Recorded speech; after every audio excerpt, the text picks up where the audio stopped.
নমস্কার বন্ধুরা, কুসিনারিতে আপনাদের সবাইকে স্বাগত। আজকে আমি একটা নিরামিষ রেসিপি করে দেখাবো।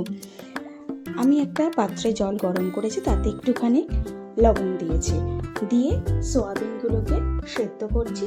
যতক্ষণ আমি সোয়াবিনটা সফট না হয় ততক্ষণ আমি সোয়াবিনটাকে ভালো করে সেদ্ধ করে নেব। আপনারা দেখছেন যে সোয়াবিনটা ভালোভাবে সেদ্ধ হয়ে গেছে। আমি এবার আলাদা পাত্রে জল ছড়িয়ে রেখে দেব।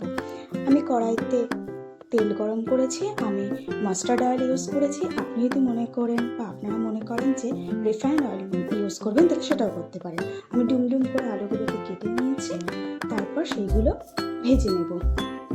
হালকা লাল করে ভাজবো এবং ধিমি আঁচে ভাজবো, যাতে আলুগুলো ভালো করে সেদ্ধ হয়ে যায়। পরিমাণ মতো হলুদ এবং লবণ ইউজ করেছি। এবার নর্মালি আমি ভাজতে থাকবো।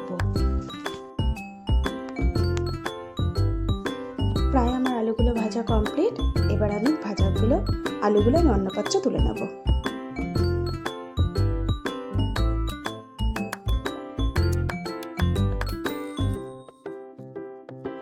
যেই তেলটু রয়েছে সেই তেলটার মধ্যেই আমি একটু লবণ আর একটুখানি হলুদ দিয়ে দেবো। দিয়ে একে একে আমি পনিরগুলো ভাজবো। আমি পনিরগুলো ডুম করে কেটে নিয়েছি। আপনারা চাইলে যে কোনো শেপে আপনারা কাটতে পারেন। এবার আমি হালকা হাতে পনিরগুলোকে ভাজবো, যাতে পনিরগুলো ভেঙে না যায়। বেশি নাড়বেন না, নাড়লেই পনির তো যেহেতু সফট, সুতরাং সেই জিনিসটা ভেঙে যাবে। আমার ভাজা হয়ে গেছে পনিরগুলো। এবার আমি অন্য পাত্রে তুলে নিচ্ছি।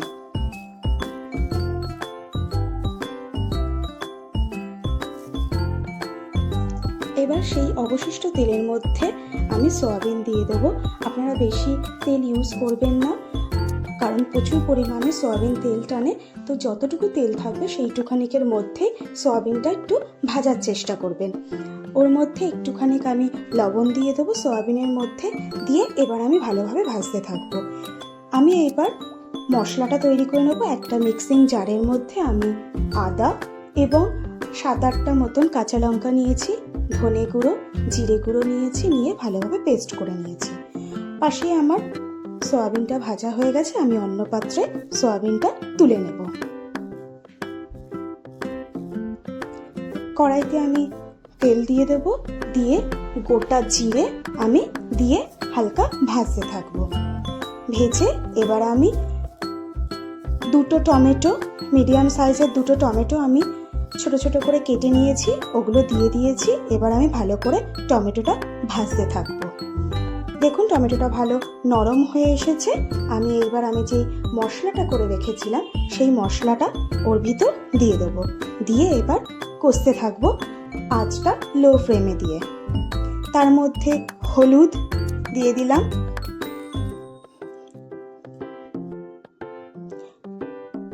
এখন শীতের সময় কড়াইশুঁটিটা সবাই মোটামুটি খুব পছন্দ করেন, কড়াইশুঁটিটা দিয়ে দেবো। আর একটুখানি দেব কাশ্মীরি রেড চিলি পাউডার, কালারটা ভীষণই ভালো আসে।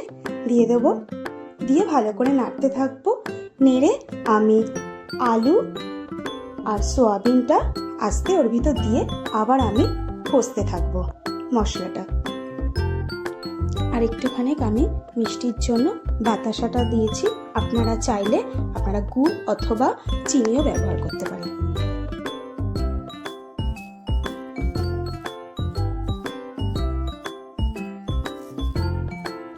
আমি পরিমাণ মতন জল দিয়ে দেবো, কারণ আমার মশলাটা কষে গেছে। আমি জল দিয়ে দেবো, দিয়ে আমি পনিরটা ওর ভিতর দিয়ে দেবো।